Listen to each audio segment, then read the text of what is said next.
Oi, pessoal. Hoje, dia 20, nós estamos aqui sob a influência de um eclipse talvez bastante poderoso, ou talvez um dos eventos mais importantes deste ano. Esse eclipse ele acabou ocorrendo entre 1 e 4 horas da manhã, aqui do horário de Brasília, e ele é chamado de eclipse híbrido. Por que um eclipse híbrido? E por que esses eclipses eles são tão raros? Quando a gente fala em termos de eclipse, a gente vai falar assim: existe um eclipse total, que é quando a Lua cobre o Sol em toda a sua totalidade. Existe um eclipse parcial, que é quando a Lua cobre o Sol em sua parcialidade. E existe um eclipse chamado anelar, que é quando a Lua ela cobre o Sol, mas fica aquele anel de fogo em torno dela. Quando a gente fala em termos de eclipse híbrido, isso significa que esse eclipse, então, ele vai ter essas três características associadas a ele, o que acaba tornando ele bastante raro. Só que para nós, na astrologia, não faz muita diferença se o eclipse é híbrido, se a lua é de sangue e coisas desse tipo, porque para nós o que vale é o fenômeno. E o que é o fenômeno do eclipse? O fenômeno ele consiste num alinhamento entre a Terra, a Lua e o Sol, onde em determinado momento nós teremos a Lua impedindo a nossa visão do Sol. Se a gente for dizer assim que o Sol representa o espiritual, representa o nosso eu verdadeiro, a Terra vai representar a nossa condição humana aqui embaixo, então, o que nós temos? A Lua, como representante da nossa alma, se interpondo, nos impedindo da gente conseguir ver aquilo que a gente deveria de ver no sentido espiritual, mas, por outro lado, trazendo à tona as nossas questões emocionais, as nossas questões instintivas, as nossas fraquezas. Por isso que os eclipses acabam sendo tão temidos, porque eles vão trazer à tona, muitas vezes, aquilo que a gente não gostaria de ver, aquilo que a gente não gostaria de perceber. E esse eclipse que acabou de acontecer, devido às suas características, ele acaba tendo um potencial bastante grande nesse sentido. Para que a gente possa entender o que ele significa, é interessante que a gente venha conhecer, ou a gente venha perceber em que atmosfera ele se manifesta. Sempre que eu faço uma leitura de um mapa astral, a primeira coisa que eu procuro ver é a ambiência, é a atmosfera que está rodeando todos esses eventos, para que a gente entenda como que esses eventos atuam dentro daquelas condições. Caso contrário, as coisas elas acabam não fazendo muito sentido. Elas até falam para a gente assim: ó, o Sol está aqui, Júpiter está lá, Vênus está em outro lugar. A gente até concorda, mas isso realmente acaba não tendo lá muita aplicação no nosso mundo objetivo. E a finalidade da gente entender esses movimentos planetários é exatamente que a gente compreenda como isso interfere no nosso mundo objetivo, como isso vai interferir na nossa ação perante o mundo e talvez na nossa percepção de nós mesmos. Quando a gente olha então os aspectos gerais, nós vamos ter Plutão recém-chegado em Aquário. E esse Plutão recém-chegado em Aquário, ele já está trazendo à tona, já está mostrando a pontinha do iceberg que acaba esbarrando no uso da internet, dados que são pegos das pessoas. Todo esse tipo de coisas ligadas ao submundo virtual começa a aparecer. Então a gente vê, por exemplo, que essas questões dessa violência galopante, onde as pessoas elas vão se organizando através dos mundos virtuais para fazer ataques aqui e ali, as questões da fake news e outras, por exemplo, ou seja, o que acabou acontecendo é que descobriu-se que existe um potencial muito destrutivo por trás de tudo isso. Seria então a criação mostrando a sua capacidade de destruir o Criador? Seria um exemplo, como a gente falou, relacionado à Revolução Francesa, onde a revolução acaba devorando ou destruindo seus próprios idealizadores? Ou seja, isso acaba trazendo para nós um ambiente bastante inquieto em relação ao futuro, principalmente em relação ao poder. Falando em poder, a gente vê Saturno em Peixes. Saturno, então, não está lá muito acostumado com a atmosfera pisciana, que é bastante instável para ele, que é bastante nebulosa. Ou seja, né, essa questão do poder que está bastante fragilizado, ele acaba sendo colocado dentro de uma atmosfera que pede entrega para ele. Entrega o quê? Entrega os desígnios, entrega aquilo que deve acontecer, entrega o novo, já que quando a gente fala em Plutão em Aquário também, ele está nos trazendo a semente do novo. Porém, o que acaba acontecendo é que o Saturno ele fica resistente nesse posto, ele não se entrega, ele tem muita dificuldade em entrar em situações onde ele não tem o controle, onde ele não tem a certeza. Por outro lado, nós temos um Quirón em Áries, onde talvez a nossa questão de autoestima, de baixa autoestima, a necessidade da gente provar que a gente tem valor, que a gente está certo, acaba sendo bastante acentuado. E a gente tem um Marte em Câncer, que é um Marte que está agindo mais motivado pela emoção, pela necessidade de segurança do que pela razão. Por outro lado, a gente vai ter então o eclipse propriamente dito, ocorrendo no finalzinho do signo de Áries, onde estão o Sol, a Lua, e o Júpiter e o Quirón que nós acabamos de citar. Agora, o que acaba acontecendo de interessante é que esse eclipse ele vai ter início no finalzinho de Áries e depois ele vai terminar no início de Touro. Ou seja, ele vai ser como se fosse algo que dá um tremendo impulso para alguma coisa, porém esse impulso depois ele acaba retido, ele acaba impedido de acontecer. O que acontece aqui? Então, aqui nós temos um momento onde existe um grande impulso de transformação. Eu sinto que agora ou nunca eu devo fazer, eu devo realizar. O momento é esse. Talvez inspirado pelo meu desejo de provar o meu valor pelo mundo, talvez por eu sentir que eu estou agindo do modo correto, de acordo com aquilo que eu acredito, talvez impulsionado pelas minhas emoções, pela minha necessidade de segurança. Termos esse sentimento de agora ou nunca, chegou o momento, porém algo nos impede de que isso possa acontecer. E é bastante interessante que a gente perceba que esse sentir-se impedido de uma certa maneira pode nos trazer um sentimento de frustração, pode nos trazer um sentimento de raiva, pode nos trazer um sentimento de intolerância.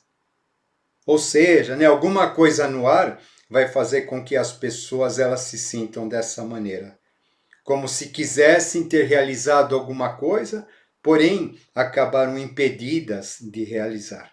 E isso sim vai acabar fazendo com que todas as nossas dúvidas e todas as nossas inseguranças, elas acabem acontecendo. Elas acabem brotando, elas acabem surgindo nesse momento, porque conforme a gente sempre fala, nos momentos em que a gente menos espera, é que a nossa sombra, as nossas dificuldades, elas acabam aparecendo. E em consequência disso, a gente pode se sentir bastante perdido. Quando a gente pensa em termos de nodos lunares, o nó do sul, ele está em Escorpião, e o nó do sul em Escorpião, conforme a gente vem dizendo, é um nodo que sim, vai estar associado aos nossos medos, às nossas inseguranças, mas esse nodo na casa 9 pode significar que talvez eu tente usar das minhas crenças, usar daquilo que eu sei, ou daquilo que eu acredito, para justificar os meus atos perante as pessoas, para me impor perante os demais. Quando, na verdade, a gente percebe que se a gente cai em todo esse jogo que eu estou descrevendo aqui, na verdade, nós estaremos sim entrando em contato com exatamente tudo aquilo que nós não devemos fazer. Porque esse momento pede reflexão, pede observação, pede autoanálise, porque talvez as pessoas elas estejam se comportando como se fossem crianças birrentas, que querem alguma coisa porque querem, sem saber realmente se aquilo que elas querem corresponde àquilo que lhes é melhor, aquilo que lhes traga o bem, aquilo que lhes traga o crescimento, que lhes traga a prosperidade, a consciência e coisas assim. Ou seja, é um momento onde nós, ativados pelos medos, pelas inseguranças, principalmente pelas incertezas perante o novo, quando a gente acaba se orientando por notícias e questões assim que nem sempre correspondem à verdade, mas que elas podem sim parecer muito verdadeiras, e a gente se deixa levar por tudo isso, a gente corre sim o sério risco de meter os pés pelas mãos e criarmos problemas para nós mesmos que nos serão prejudiciais mais tarde. Dentro disso tudo, mais importante do que nunca é a gente observar o mundo, observar o comportamento das pessoas, principalmente dos líderes das nações, porque os egos tendem a estar bastante exaltados, tendem a estar bastante iludidos ou frustrados, querendo impor na marra aquilo que eles acham que lhes é devido ou aquilo que eles acham que é correto que seja, sempre de acordo com seus valores, com as suas crenças, com as suas opiniões. Então a gente pode perceber que a gente vai entrar no mundo, vai entrar num momento bastante turbulento a partir daí, que vai se estender até maio, até começo de junho, quando Júpiter entrará em Touro e nós temos o nosso Urano ali ativando também, o que pode causar bastante dificuldades, crises, inseguranças, principalmente na área financeira. Tudo aquilo que a gente imagina como sendo estável, de repente mostra-se ser exatamente o contrário, e as nossas inseguranças acabam sendo minadas em função de tudo isso. Tá? Vocês percebem? A gente está num crescente em relação a todas essas questões que nos trazem insegurança, que nos trazem instabilidade.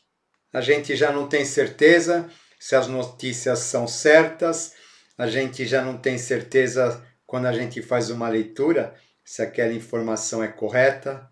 Aquilo que deveria nos estar dando segurança está num ambiente completamente nebuloso. Por outro lado, os nossos valores, eles estão sendo assim bastante sacudidos, o que acaba verdadeiramente nos provocando esse sentimento de impotência perante o mundo externo. Isso tende a continuar mais adiante. Quando eu falei lá atrás, quando a gente comentou a respeito de eleições, etc., e eu disse que não haveriam nem ganhadores nem perdedores, que todos nós seríamos perdedores, dá para a gente perceber em termos de Brasil, efetivamente, o tanto que essa insegurança ela está vindo ou ela está acontecendo. Tá, a gente não vai falar a culpa está nesse ou está naquele, não é a finalidade nossa fazer nada disso, mas a gente falar sim o quanto os astros eles estão mexendo com as nossas inseguranças, com as nossas instabilidades, o quanto eles não estão ativando o nosso desejo de estar correto, o nosso desejo de que aquilo que nós acreditemos seja implantado, seja imposto em detrimento dos demais. É exatamente isso que vem acontecendo e é exatamente isso que vai estar bastante exacerbado durante a vigência desse eclipse.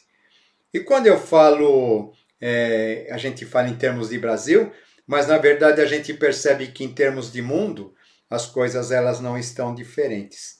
Tá bom? A gente pode ter algum líder com algum sentimento de que deve provar a sua capacidade, o seu potencial perante o mundo e acabar metendo os pés pelas mãos e fazendo com que aquele caldo que já está bastante difícil acabe entornando cada vez mais.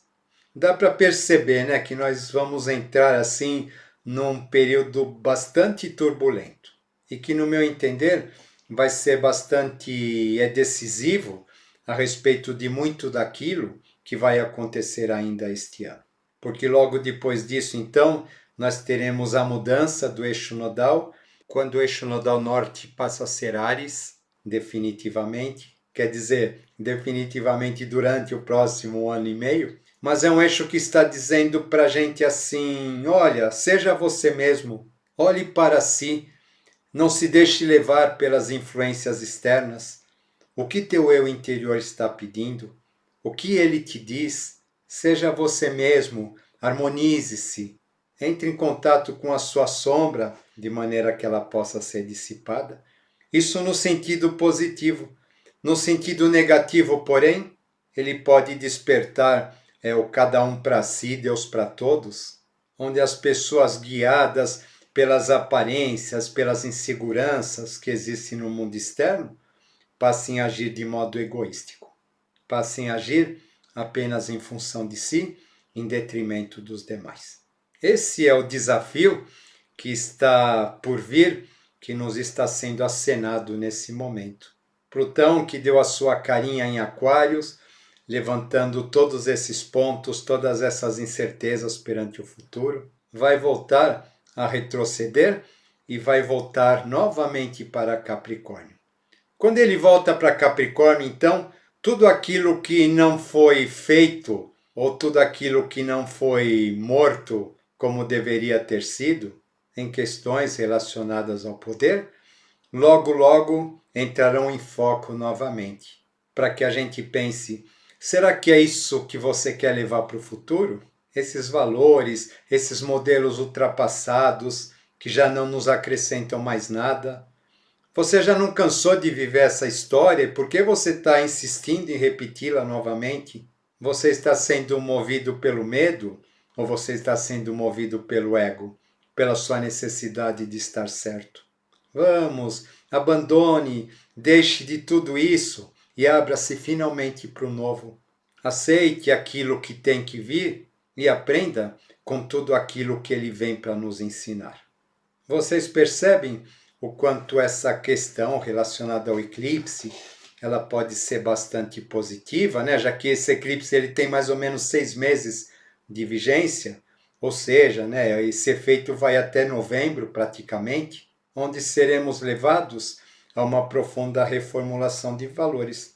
Talvez pelo nosso sentimento de impotência, talvez pelo nosso sentimento de incapacidade perante algo, talvez por acharmos que deveríamos de ter feito alguma coisa e não fizemos.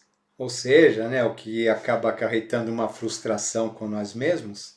Porém, uma vez que a gente perceba esse metabolismo e a gente saiba que isso tudo vem para nos trazer uma grande e profunda transformação, e a gente entender principalmente que quando agimos impulsivamente, os frutos desse movimento, os frutos dessa ação impensada podem se voltar contra nós. Aí então, lá na frente, de acordo com o desenrolar dos fatos, nós vamos compreender que o melhor acabou acontecendo, que existe uma lei maior por trás de tudo isso, orquestrando todos os fatos, orquestrando os acontecimentos aqui na Terra, de maneira que eles sigam a partitura que está sendo escrita no céu, através do movimento dos astros, que uma vez proporcionando que todos esses obstáculos aconteçam nos nossos caminhos, por outra parte, também estão propiciando para que não só cada um de nós, como também toda a humanidade, acabe dando um imenso salto. Isso que a gente vem comentando, fazendo com que, através desse salto, nós adentremos numa nova maneira de pensar, num novo tempo, com novos valores, com novos conceitos. A gente precisa entender que essas são as dores do parto desse novo tempo. Nada mais vai ser como era antes. E nós precisamos entender que é um momento que está nos exigindo bastante desapego, bastante observação, bastante autotransformação. E quando a gente é capaz de fazer tudo isso, sim, existe um renascimento em todos nós, agora mais de acordo com a nossa essência interior, agora guiados pela luz imortal que existe dentro de todos nós e que com certeza irradiará para o mundo externo, irradiará para toda a humanidade, irradiará para todo o planeta. É difícil, pessoal? Não é fácil, tá? Mas nós chegamos aqui nesse momento exatamente para vivenciar isso tudo. Talvez seja o momento da grande luz para todos aqueles que acreditam na nova era, acreditam no Avatar, acreditam em tudo isso que a gente vem falando. O momento da visão deifica e serena, do encontro com o novo. Mas também, por outro lado, a hora terrífica que todas as profecias e que todas as religiões elas pregam, que não é nada mais, nada menos do que o homem sofrer a consequência das suas próprias criações.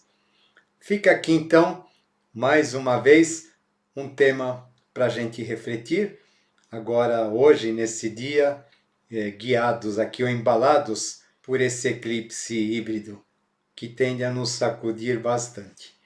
Vamos que vamos, mente livre, coração leve, espero que tenham gostado e até a próxima.